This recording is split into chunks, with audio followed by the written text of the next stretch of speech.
আসসালামু আলাইকুম।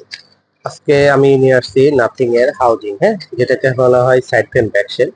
আমাদের কাছে সবগুলো কালারই আছে, একদম অরিজিনাল কোয়ালিটি। তবে একটা ভালো জিনিস, আগে এটা ছিল না, এটা এবার চায়না থেকে দিয়ে দিয়েছে, হ্যাঁ।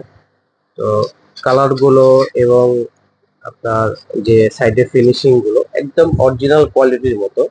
আসলে লাগানোর পরে বোঝা যাবে না যে এটা চেঞ্জ করা হয়েছে কিংবা পুরাতন সেট, একদম নতুন মতো। তবে আরেকটা জিনিস, এটা হচ্ছে ডিসপ্লে ফ্রেম বলা হয় কিংবা এলসিডি পার্ট বলা হয়। তো এটা আপনার ডিসপ্লের পরের অংশটা, এটা অনেকে এটা ভেঙে যায়, পাওয়া যায় না, এটা খুব রেয়ার।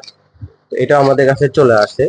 এটা হচ্ছে একদম কপার দেওয়া, একদম অরিজিনাল যে সেটের সঙ্গে থাকে হিটসিং যেটাকে বলা হয়, হ্যাঁ, এই জিনিসটার সঙ্গ এবার দিয়ে দিয়েছে। তো আসলে ওভারঅল বিষয় যেটা, সেটা হচ্ছে একদম কোয়ালিটি খুবই ভালো। হ্যাঁ, এই যে এখানে যে আপনার দেখায় ডিসপ্লে যে জালি নেট থাকে, এবার এটা সহ দিয়ে দিয়েছে, হ্যাঁ। আসলে এগুলো সবগুলোতে দেওয়া থাকে না, একদম খুব ভালো মানের কোয়ালিটি গুলোতে এগুলো দেওয়া থাকে। তো এই সেটটার ব্যাকসেল অথবা ডিসপ্লে ফ্রেম প্রয়োজন, আমাদের সঙ্গে যোগাযোগ করতে পারেন। আমাদের ঠিকানা হচ্ছে Jamuna future park, level 4, block C41D। যাদের প্রয়োজন আছে কিংবা যাদের ব্যাকসেল কিংবা সাইড ফ্রেম পরিবর্তন করতে ইচ্ছুক, আমাদের স্ক্রিনে দেওয়ার নাম্বারে যোগাযোগ করুন। ধন্যবাদ। আসসালামু আলাইকুম।